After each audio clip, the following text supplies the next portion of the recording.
بسم اللہ الرحمن الرحیم۔ واقعہ اصحاب فیل۔ نبی اکرم صلی اللہ علیہ وآلہ وسلم کی ولادت سے 50 یا 55 روز قبل اصحاب فیل کا واقعہ پیش آیا ہے، جو سیرت اور تاریخ میں معروف و مشہور ہے، اور قرآن مجید میں اس کے بارے میں ایک خاص صورت نازل ہوئی ہے۔ مفصل قصہ کتب تفاسیر میں مذکور ہے۔ مختصر یہ ہے کہ نجاشی شاہ حبشہ کی جانب سے یمن کا حاکم ابرہ نامی تھا۔ جب اس نے یہ دیکھا کہ تمام عرب کے لوگ حج بیت اللہ کے لیے مکہ مکرمہ جاتے ہیں اور خانہ کعبہ کا طواف کرتے ہیں، تو اس نے یہ چاہا کہ عیسائی مذہب کے نام پر ایک عالی شان عمارت بناؤں جو نہایت مکلف اور مرصع ہو، تاکہ عرب کے لوگ سادہ کعبہ کو چھوڑ کر اس مصنوعی اور پرتکلف کعبے کا طواف کرنے لگیں۔ چنانچہ یمن کے دارالسلطنت مقام صنعاء میں ایک نہایت خوبصورت گرجا بنایا۔ عرب میں جب یہ خبر مشہور ہوئی تو قبیلہ کنانہ کا کوئی آدمی وہاں آیا اور پخانہ کر کے بھاگ گیا۔ یہ ابن عباس رضی اللہ عنہ سے منقول ہے، اور بعض کہتے ہیں کہ عرب کے نوجوانوں نے اس کے قرب و جوار میں آگ جلائی ہوئی تھی، جو ہواؤں سے اڑ کر آگ اس گرجا میں لگ گئی اور گرجا جل کر خاک ہو گیا۔ ابرہ نے غصے میں آ کر قسم کھائی کہ خانہ کعبہ کو منہدم اور مسمار کر کر ہی سانس لوں گا۔ اسی ارادے سے مکہ پر فوج کشی کی۔ راستے میں عرب کے جس قبیلے نے مزاحمت کی اس کو تہہ تیغ کیا، یہاں تک کہ مکہ مکرمہ پہنچا۔ لشکر اور ہاتھی بھی ہمراہ تھے۔ اطراف مکہ میں اہل مکہ کے مویشی چرتے تھے۔ ابرہ کے لشکر نے وہ مویشی پکڑ لیے، جن میں 200 اونٹ حضور اکرم صلی اللہ علیہ وسلم کے جد امجد عبد المطلب کے بھی تھے۔ اس وقت قریش کے سردار اور خانہ کعبہ کے متولی عبد المطلب تھے۔ جب ان کو ابرہ کی خبر ہوئی تو قریش کو جمع کر کے کہا، گھبراؤ مت، خانہ کعبہ کو کوئی منہدم نہیں کر سکتا، یہ اللہ کا گھر ہے، وہ خود اس کی حفاظت کرے گا۔ بعد ازاں عبد المطلب نے چند رؤسائے قریش کو لے کر ابرہ سے ملنے گئے۔ اندر اطلاع کرائی، نہایت شاندار استقبال کیا گیا۔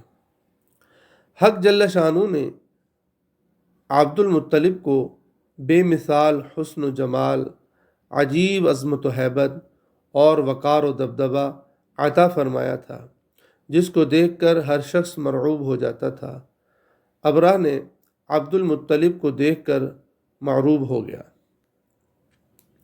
اور نہایت اکرام اور احترام کے ساتھ پیش آیا، اور یہ مناسب نہ سمجھا کہ کسی کو اپنے تخت پر اپنے برابر بٹھلائے۔ البتہ ان کے اعزاز و اکرام میں یہ کیا کہ خود تخت پر سے اتر کر فرش پر ان کو اپنے ساتھ بٹھا لیا۔ اثناء گفتگو میں عبد المطلب نے اونٹوں کی رہائی کا مطالبہ کیا۔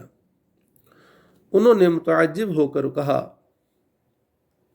بڑے تعجب کی بات ہے کہ تم نے مجھ سے اونٹوں کے بارے میں کلام کیا، اور خانہ کعبہ جو تمہارے اور تمہارے آباء و اجداد کا دین اور مذہب ہے، اس کے بارے میں تم نے کوئی حرف نہیں کہا۔ عبد المطلب نے جواب دیا، میں اونٹوں کا مالک ہوں، اس لیے میں نے اونٹوں کا سوال کیا، اور کعبہ کا اللہ مالک ہے، وہ خود اپنے گھر کو بچائے گا۔ ابرہ نے کچھ سکوت کے بعد عبد المطلب کی اونٹوں کے واپس کرنے کا حکم دیا۔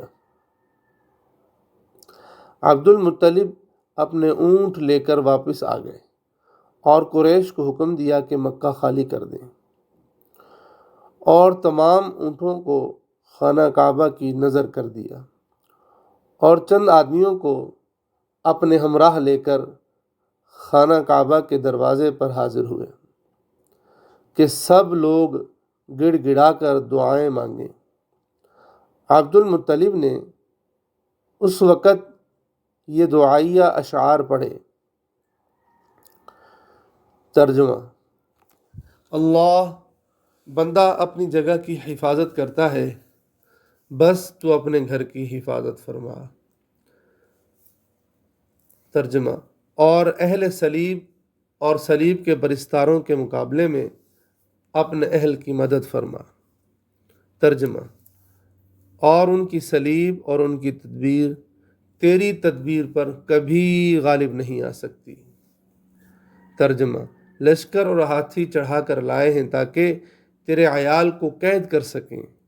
ترجمہ: تیرے حرم کی بربادی کا قصد کر کے آئے ہیں، جہالت کی بنا پر یہ قصد کیا ہے، تیری عظمت اور جلال کا خیال نہیں کیا۔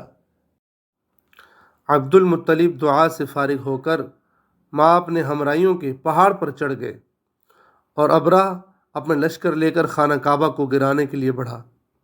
یکا یک بحکم الہی چھوٹے چھوٹے پرندوں کے غولوں کے غول نظر آئے۔ ہر ایک کی چونچ اور پنجوں میں چھوٹی چھوٹی کنکریاں تھیں جو دفعتاً لشکر پر برسنے لگیں۔